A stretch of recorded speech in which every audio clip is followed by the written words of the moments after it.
Welcome everyone. This is Amer from U Counsel. If you have a legal dispute, you're not a lawyer, and you do your own legal analysis, legal research, and come to a conclusion about your case, whether your case has merits or not.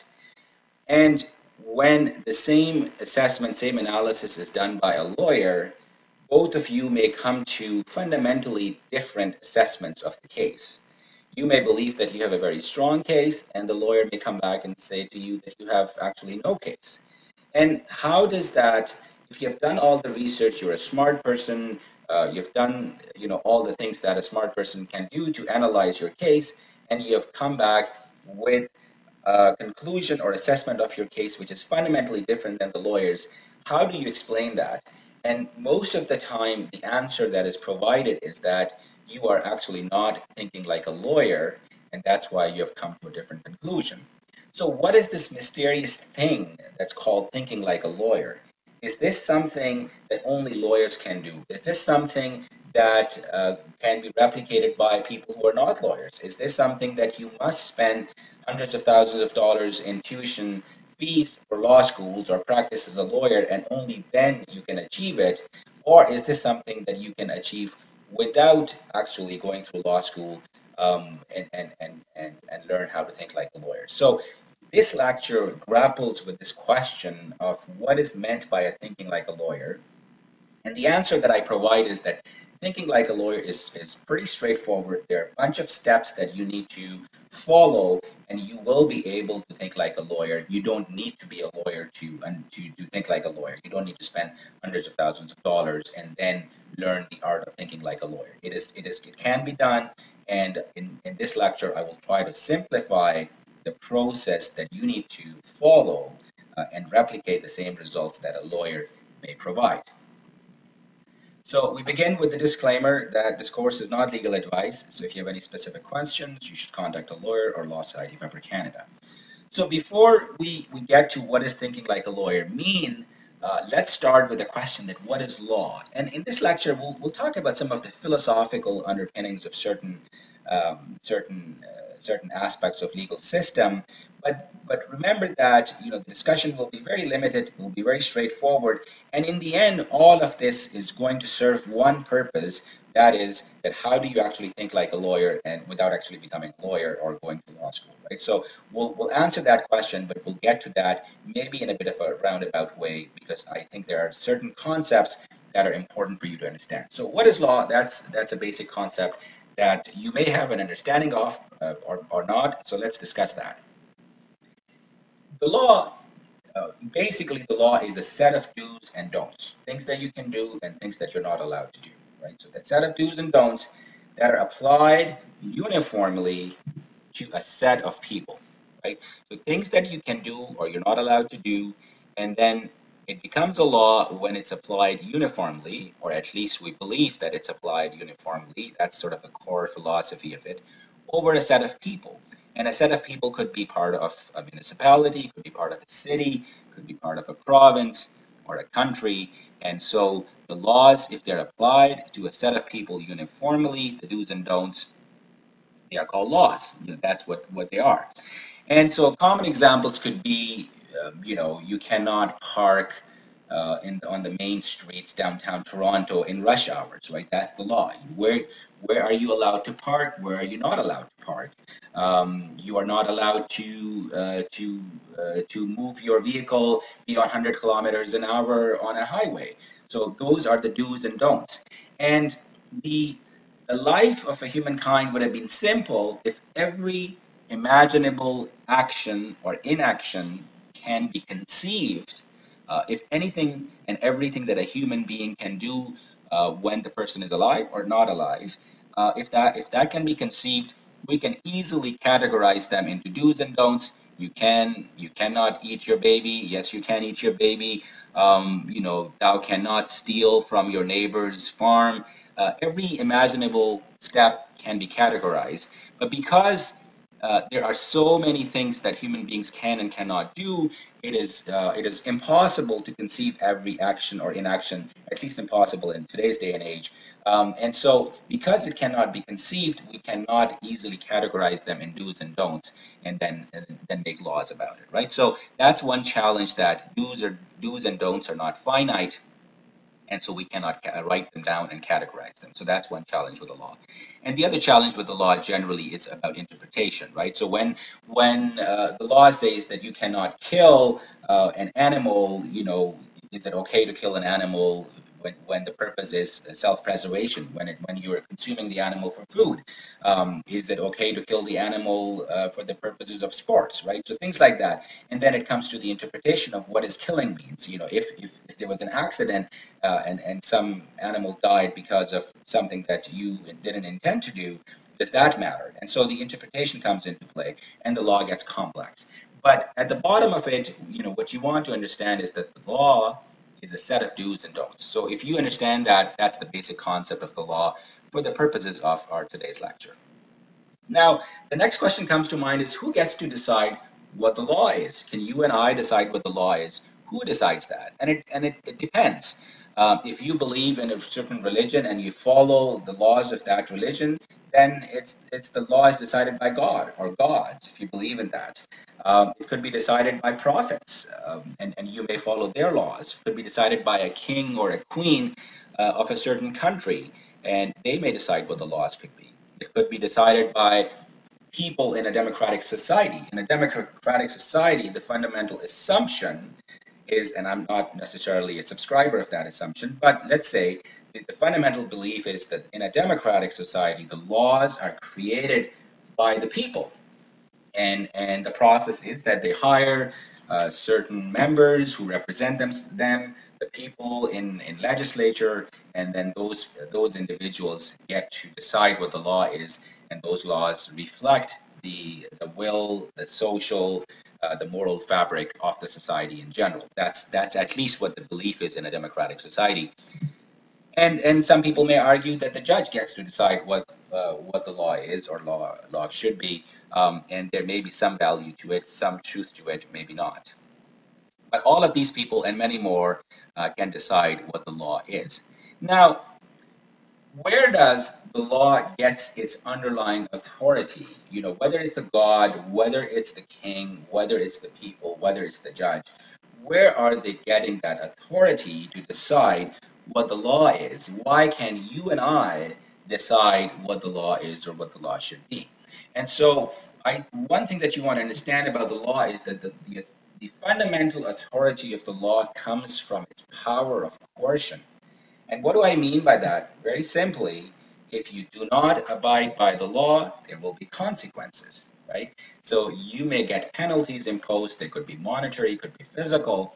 But if you refuse to abide by the law, there are consequences. So the law gets its legitimacy, its authority from the power of coercion that it has. Or if you want to put it more crudely, the law has the power of violence over its subject, right? So if you have that power of violence over a certain set of people, you can decide what the law is.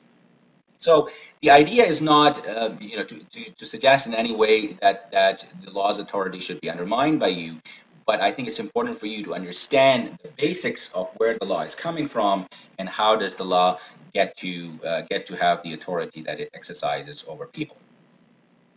Now, we said that the law is a set of do's and don'ts, but what are those do's and don'ts? Where do they come from, right? And at its core, the do's and don'ts are someone's perspective, right? It could be the perspective, God's perspective in the scripture, when the God comes out with 10 commandments, thou shalt not kill, thou shalt not steal. It's apparently God's perspective or the prophet's perspective. It could be the king's perspective. It could be people's perspective, the judge's perspective. So when a member of city council sit down and one member may come up with an idea that there is too much traffic during the rush hours and it's hard for the cars to maneuver, and therefore vehicles should not be allowed to park during the rush hour. That is fundamentally a perspective. right? And then it gets its legitimacy in a democratic society because other people subscribe to that practice, and then they decide it into a law, and then it gets all that power and legitimacy. But underneath it, what is most important for you to understand is that law is someone's perspective. So law is nothing more than a perspective. And I want to belabor this point a bit because I want you to understand this concept. I want you to digest it. I want you to believe in it because that will help you in thinking like a lawyer when we will come down to that part of the lecture. So law is nothing but a perspective. And so why I want to belabor this point is because when you think about the word law, what comes to our mind with respect to law is that law is absolute, law is magnanimous, law is powerful, law is wrathful, law is unchanging, right? So that those just law is a fixed concept. So these are the kind of things that may come to your mind when you think about the law. But when you think about perspective, when you say something is a perspective, what comes to your mind? What does it denote? Perspectives could be different. We know that.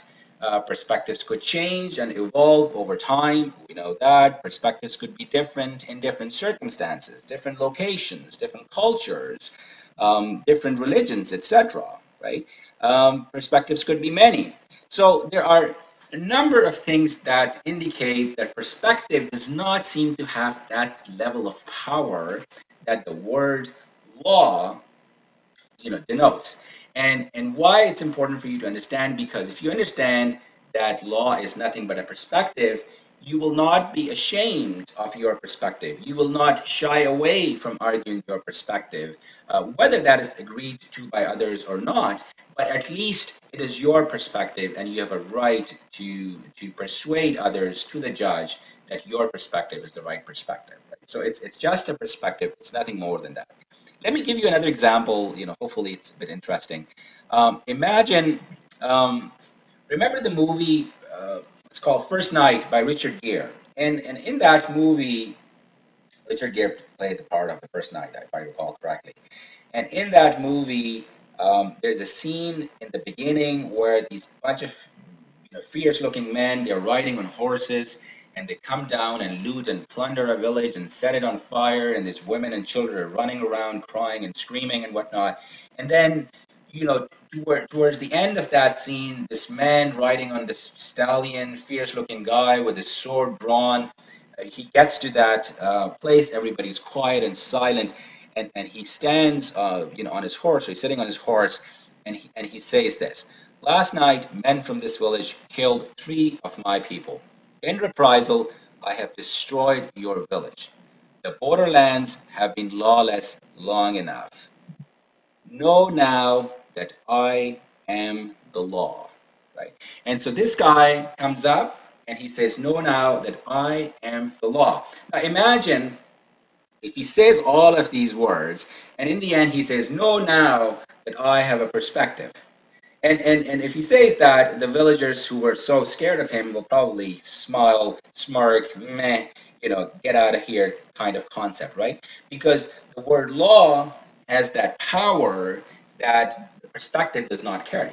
And yes, we understand that perspective gets that power through the power of authority that is given to it, and also the power of violence that it has. So notice this, when this guy comes in, he first demonstrates to the people that he indeed has the power of violence over all of these villagers. By doing what? By destroying their village. So he establishes the power of violence first, and then what follows is his claim that he is the law, right? So the power of violence goes hand in hand with the authority of the law.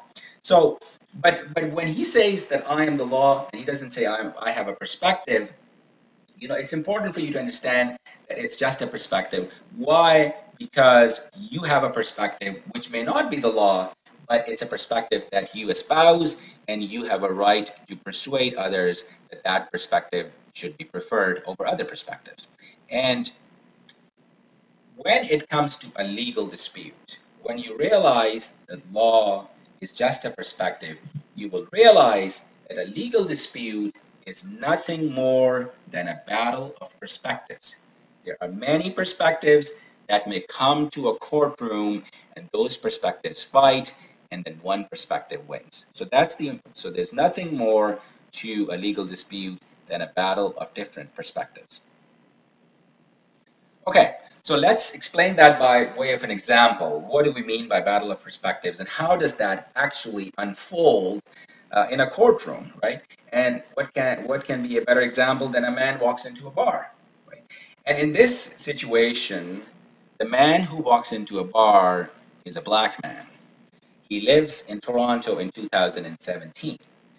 And imagine that this black man, on a weekend, on a Saturday evening, he's sitting at his home, he has nothing to do, he turns on TV, he surfs the Netflix for any shows, doesn't find anything appealing, and he's having a drink, and he doesn't know what to do with his evening. Then the idea comes to his mind that maybe he wants to travel in the past, go down to his basement, get in that time machine that he has, and go and have a drink in the past somewhere in the US. So he goes down to his basement, takes off the covers of his time machine, dusts it off, sits down, and puts the timer to the year 1964, and the place that he chooses is Birmingham, Alabama. He wants to go to Birmingham, Alabama in 1964 and have a drink. So he presses the button, and instantly he's transported to 1964, Birmingham, Alabama. He finds himself by the interstate, and he looks at the bar, and then he walks into the bar. And he goes to that person, and he says to the bartender, "Can I have a pint of beer and some wings and something else to eat, and fries?" And he realizes instantly that there's a deafening silence. And he notices that everyone sitting in that restaurant is staring at him. All eyes are focused on him. No one is moving. People are looking at him in amazement and bewilderment and disgust and anger, including the bartender. And the bartender looks at him and says, "We do not serve black people in this restaurant or in the bar. Get out of my establishment." And so that black person realizes that he doesn't want to create any trouble there, but he believes, since he's from 2017, that he's going to go and bring a court action in the court and then be successful and change the history in 1964 so that in 2017 people are living in a better world. So that's what his perspective is, and what he does is he goes to court. Now, imagine, for the sake of this example, that this is the first time ever in the history that someone has raised this issue before a court. It's a novel issue. There are no previous cases about a black man asking the court to decide whether it was unfair for a white bar member to deny him beer and food and whatnot. So this has never been decided. There's no legislation on it. This is the first time kind of issue. So the reason why we're doing that is so that we can simplify the example, and so you can understand this battle of perspectives that I'm trying to explain. Now, because there are no previous cases, there are no legislation, there's nothing, this has never been argued, never been decided, there are at least three perspectives in that courtroom for the decision making. And one is obviously that black man's perspective. And it could be that he believes that all humankind are equal and everybody's entitled to the service, regardless of the color of their skin. So that could be his perspective. The bar owner may have his or own perspective, and he will argue that perspective before the judge. And then the judge may have his own perspective, and it's going to be his in 1964. I doubt that there were any female judges or a lot of female judges at that time. So assume that this was a white male judge in 1964, and the judge may have a perspective, may not be directly on the issue before him, but he may have perspectives that may inform his decision about this specific issue, right? And so in this situation, how is this black man going to win his case? Put yourself in his shoes. What is it that you need to do on a very basic level to win your case and be successful, right? So the bottom line is that black man has to persuade the judge that his perspective should be preferred over the opponent's perspective, right? Preferred. It doesn't have to be the right perspective. It doesn't have to be that the judge needs to believe that his perspective is correct. It just needs to prefer between the competition between the perspectives. The black man needs to demonstrate or persuade the judge that his perspective should be preferred over the opponent's perspective. So, in order to do that, how does this person go about persuading the judge? What does he need to do? Um, he also needs to make sure that when he is providing the perspective should be the one that resonates most with the judge, because at the end of the day, it's the judge who is going to make the decision. So if he presents a perspective in a way that makes sense to the judge, it's easy for the judge to understand, it resonates with his own beliefs, his own understanding of the law, then this person has a better chance of winning this case. Now, the question is, does this man need a lawyer, right? So imagine we have stripped the judicial system of any legislation at this point. There's no legislation, there's no previous cases, nothing. This is a novel issue. Does this person need a lawyer? And I may, if I may sidetrack at here for a bit, and think about how did the legal profession came into existence. And I haven't researched this, so don't hold me accountable for it. But if I have to take a guess about how the legal profession came into existence, I can imagine this happened, the legal profession came into existence as follows, right? Back in 10th century or 9th century or whatever, you're a farmer, you believe that your neighboring farmer Peter stole your cow, you go to the king's court and you say that, Peter stole your cow, you want it back. But you're not you're not very educated or not educated at all. You're not good with words. You don't know how to present your case. You don't know how to persuade the judge. And so you find this guy Michael, and you know that Michael, is judge's neighbor. They play together. They go fox hunting together. Michael is good with words. So maybe I'll let Michael do the talking for me. And then persuade the judge. And, because he knows him and he's more persuasive, he may be able to persuade the judge. And so, you go to Michael and say, hey, Michael, I appreciate your help. I'll give you 2 chickens. If you can please talk on my behalf and persuade the judge. And Michael says, fine. And when Michael is successful, Michael realizes that, this may be a good idea. Why not I do this on a full-time basis and I take other people's cases? I have nothing to lose. Whether I win or lose, I still get paid. So it's a fascinating idea. It's a win-win for Michael. And so he says, you know what, I'm going to do it more on a full-time basis. The judges like the idea too because it's a familiar face. They understand how Michael presents. Michael understands them. They're kind of on the same, same wavelength in terms of the discussions, in terms of the process. So it makes it convenient for everybody. So I believe that's how the legal profession came into existence, that someone thought it was a good idea to do this on a full-time basis, and it evolved from there. And I think if someone will do any research on the creation of legal profession, I think the answer may not be much far from what my assumption is about the creation of legal profession. So anyway, back to 1964, the question that comes to our mind is that now this person who is going to argue, black person who's going to argue his case before a judge, does he need a lawyer? Does he really need a lawyer? So if I am in his shoes, the most important thing that I want to figure out before I go before the judge is I want to know everything about that judge, because that's the person who's going to decide my case. I want to know everything. How many slaves does that judge has? How does he treat his slaves? What does his wife think about this case? What is his view of the law in general? I want to get that understanding. So I think the first person I want to hire is a private investigator who can tell me everything that I need to know about the judge and about the other side, about the bar owner, so that I can tweak my perspectives appropriately, right? So that may be it.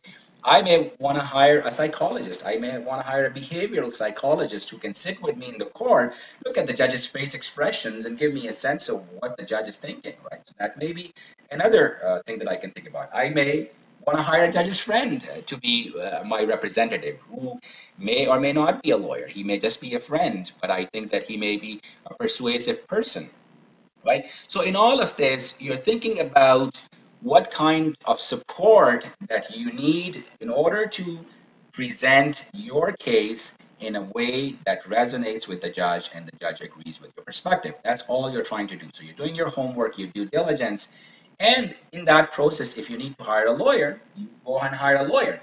But you don't need to hire a lawyer just because the person is a lawyer. You are hiring a lawyer here because he could do things for you, can present your case for you better and persuade the judge better for you, right? And if that job can be done by a used car salesperson, then so be it. It doesn't have to be a lawyer by profession. So at this point, you don't actually need a lawyer. It's just a battle of perspectives. If you think that you are a good orator and you can convince the judge better, you do it yourself. So where does the need for a lawyer, where does the lawyer come in into our legal profession? Here's how the lawyer fits into all of this. So when you are thinking about all the perspectives, and there's like an infinite number of perspectives that you can come up with, which may support your position, which perspectives are you going to present to the judge? You are doing that thinking. And so let me explain to you where the lawyer fits in by way of an example. So we're going to complicate it a little bit. You go to the lawyer and you say, I have this case and can you help me? And the lawyer asks you a question. Sir, are you an interstate traveler for commerce? And you say, what the hell are you talking about? And why does that matter in my case? I just went to the bar and I was refused service. And the lawyer says, well, sir, it does matter because there is a legislation called the Civil Rights Act of 1964 that deals with the issue that you're facing. So there is a legislation that deals with the very matter, very issue that you're raising. Now, you didn't know that. Now, a legislation, if you want to understand it on its very basic level, is nothing but a perspective, right? It's a perspective over an issue that has been codified into law, it's put in a paper, and it's called legislation, right? So there is a legislation, the Civil Rights Act of 1964, that you didn't know about, and the lawyer asks you that question. Then the lawyer asks you a question, for example, where did the incident happen? And you say, well, the incident happened in Birmingham, Alabama. And the lawyer says, sir, I'm in New York City. You called me in New York.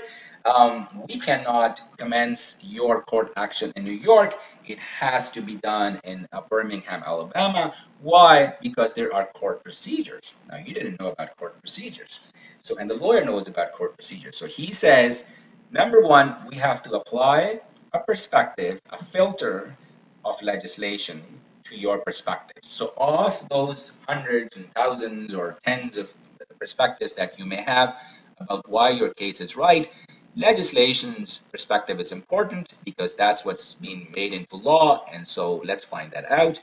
Then the procedural perspective, and then the lawyer may say that, oh, this happened in a previous case to someone else, excuse me.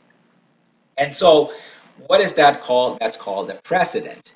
And if you understand how the current judicial system works, a judge is bound by the legislation, a judge is bound by the precedents, the previous cases that have been decided on similar issues, and is bound by the procedure. So a judge has these constraints within which he or she is going to decide your case. So what the lawyer is doing is the lawyer is saying, I'm going to review the legislation, you had not thought about it. I'm going to talk about procedure that you had not thought about it. You were looking at your case on a very broad level, you being the right, the other side being the wrong, right? And then the precedent. And precedent is a very interesting phenomenon, right?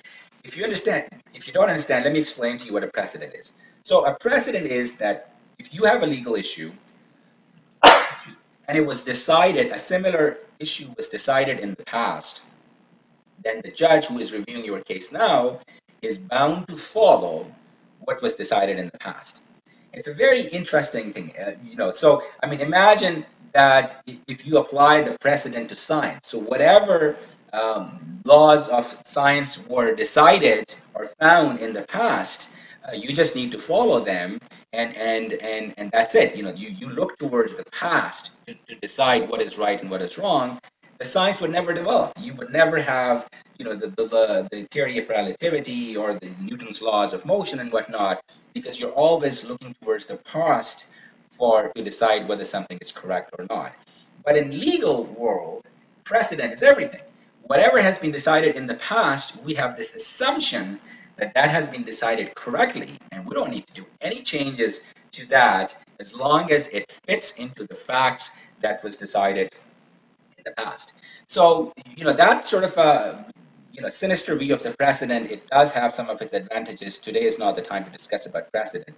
But essentially, what the idea of precedent is, if a similar facts case scenario has been decided in the past, the judge needs to simply follow what was decided and then decide all future cases on that basis.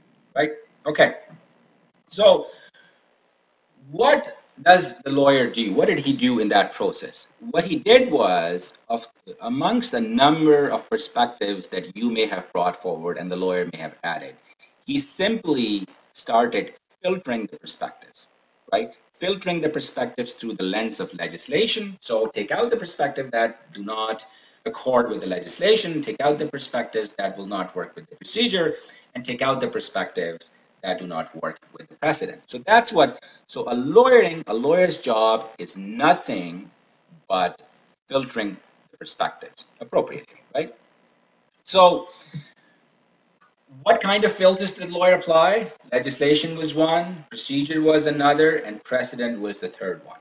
Now, in today's day and age, you apply the same filters, and that's what thinking like a lawyer is about. So, question number one, if you want to know whether a specific legislation applies to your case, do you really need to go hire a lawyer? Maybe not. If you want to hire a lawyer, fine. You may not need to. All of the legislation that is available in Canada is available online for free. I refer to CanLE, one of the websites in my lectures all the time. All of those legislation are out there. You can research them, you can Google, you can find out, you can go to a law library, talk to the reference librarian, and get that information. So if you are willing to do the work, you are able to find what legislation may apply to your case in the specific dispute that you may have. Procedures are also available. Of course, procedures, they are immensely complicated. I do not believe that they're designed for people who can easily understand them. Even lawyers at times do not understand what the appropriate procedures are, but they are there. A lot of my lectures are about explaining the procedure, or at least giving you a sense of what kind of procedures to worry about. The lectures may not be exhaustive, but they give you a sense of what to think about in terms of the legislation, in terms of the procedure, right? And so procedure stuff you can also find it from law libraries. And precedents. Precedents are also available in law libraries. Previous cases that may apply to your fact situation. So if you want to apply these perspectives, first of all, you need to understand the most important part is that you're filtering perspectives, right? So when the black man, his perspective may be that all humankinds are equal and they should be treated equally. Well, is there a legislation that supports that view, right? Or goes against that view? He needs to find that out. What is the proper procedure to go before the judge? How do you address the judge? When do you file your complaint? How do you file your complaint? When do you serve it on the other side? These are all parts of the procedure. You can figure that out. And then you can figure out if there were any previous cases similar to yours. What did the judge decide in those cases? So you can find out whether they're supportive or whether they're against your case. And if they're against your case, how do you go about differentiating your case from those cases so that the judge may not come to the same conclusion, right? So, but you're applying these precedents, these filters to your case. And then finally, when you've applied all of the filters, these three and other common sense filters, you want to come back with a few perspectives, one or two, that will resonate with the judge, right? So the whole process of lawyering is about filtering of perspectives. And in all of this, this is not something that you need to go to law school. If you take a course in legal research and writing, you can learn this. You can take the course in law school, you can take the course at a law reference library, you can sign up, and you can learn this. You don't need 3 years of law school and a year of articles and whatnot to understand this. As long as you understand that these are the filters that you're applying to your perspectives about your case. Okay. So then, when you apply those perspectives, what constitutes a winning perspective, right? Winning perspective is the one that resonates with the judge. And when I say resonates with the judge, I don't mean, that what is the judge's personal belief and whatnot. It may come across a bit like that, but not necessarily, because the resonates with the judge may mean that the judge is going to view. Let's say the judge is very focused on the law of contracts, and he wants to look up this issue as a contractual issue, and so a better argument before the judge will be a contractual argument, not a civil rights argument, right? So what may resonate with the judge is an important, but it's not to suggest that the judge has any sort of personal views on the basis of which the judge is deciding the case. Although there are legal scholars who have argued that the judge's personal views are fundamental in terms of how the cases are decided, but not the discussion for today's lecture. And then the second part you want to understand is that you want to offer a perspective, generally speaking, that provides the path of least resistance to the judge. Now remember that judges are not there to make radical decisions. The judicial system is not about rocking the boat here, generally speaking, right? There are occasions when it does rock a boat a little, although I disagree, but it's not about rocking the boat. Legal scholars have argued that one of the purposes of a judicial system is to maintain the status quo, right? So when the purpose of the judicial system is to maintain the status quo, you don't want to rock the boat here. So you want to offer a perspective, in most cases, that offers the judge the path of the least resistance. Without rocking the boat, the judge can get you to where you want to go. The argument resonates, your perspective resonates with the judge, and you win. That's how you sort of streamline, after you've done the exercise of filtering your perspectives through legislation and precedent. That's how you articulate your perspective, and hopefully that's the winning perspective.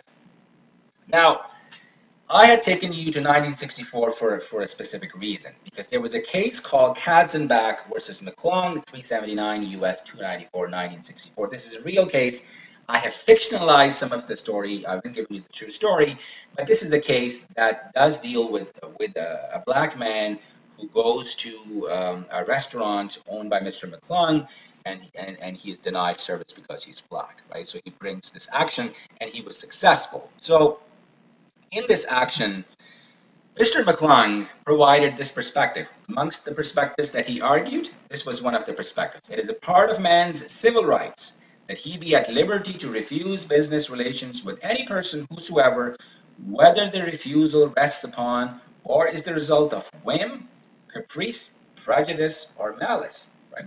It's a pretty straightforward argument, and I may say compelling argument. If I don't want to serve anybody any food in my restaurant, it's my right, it's my liberty to do that, right? And so that was the perspective, one of the perspectives that Mr. McClung advanced, and he was not successful.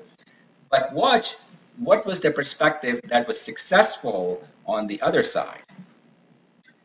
And the court sort of said in something like this: discrimination in restaurants posed significant burdens on the interstate flow of food and upon the movement on products generally.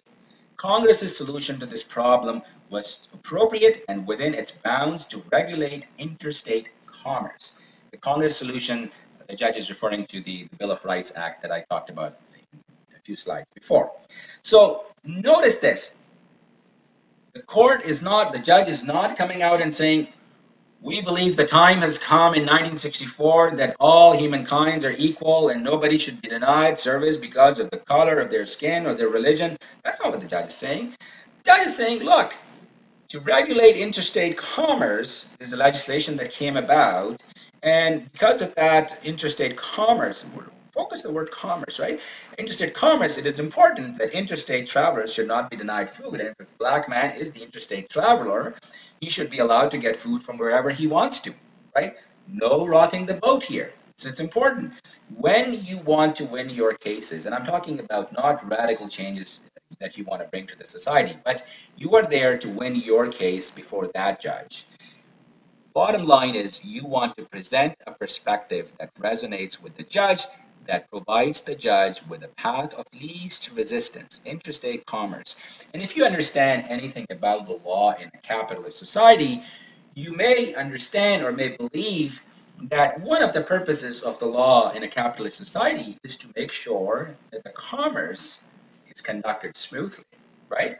You bring a case on a commercial list, and even now in Toronto, and you will get heard very quickly because no, you're on commercial list, right? If you have a sexual harassment case, well, it may follow the procedure of other cases that are in the civil court, right? So commerce has been considered one of the important functions that a judicial system ensures that is protected.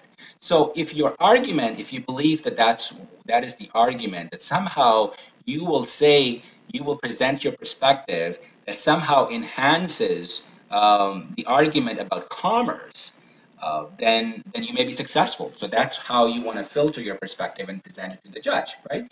You may come across a judge who is too focused on the law of contracts, right? And the judge may believe that the fundamental freedom of contract principle, which says that you have a right to enter into a contract with anybody that you want.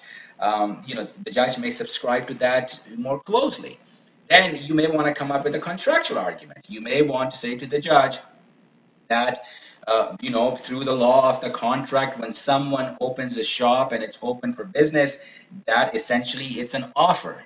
And when I walk into that shop and present my money, that is the acceptance, right? And the consideration is the food that I get. And so when I'm complying with the law of contracts, this is the offer, this is the acceptance, there is consideration, I'm entitled, that person is a breach of contract. The judge may like that concept more than the equality argument that you may want to raise, right? So the important part about all of this is that it is all about filtering the perspectives in such a way that you can persuade the judge that your perspective is the right one.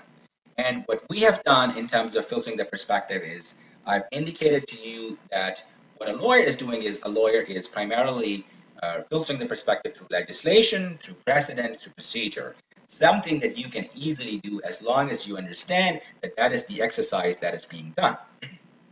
So a properly filtered perspective, and you consider all of the angles. You consider the angles of the other side. You consider the angles that may come from other parties. You may consider the angle from the judge's perspective.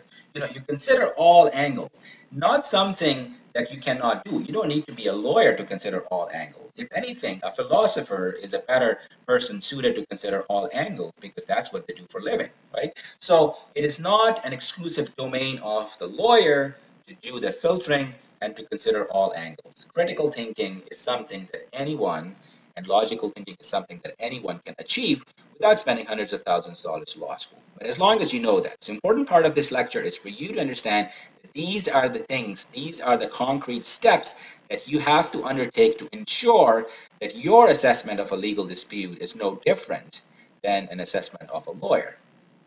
And then you present the arguments, you articulate them in a way that your perspectives resonate with the judge, and then you're successful. So hopefully this lecture gives you a very simple sense, a clear sense of what is this thing called thinking like a lawyer. It is nothing mysterious, it's nothing complicated. Every rational person, every person who has a bit of common sense, an educated person, can do this analysis, can think like a lawyer. You don't need to spend hundreds of thousands of dollars to get that legal knowledge because it's a process and you understand the process, you follow the process yourself, or you hire someone else to do the process for you, whether a lawyer or a reference librarian, it doesn't matter. But you can get to your results that you want, and you may be more compelling than many of the people who work in this profession. So thank you for watching, and I'm happy to hear your comments, questions on this topic. It was a bit of a philosophical discussion, but I hope you understood the concrete steps, and I look forward to hearing from you.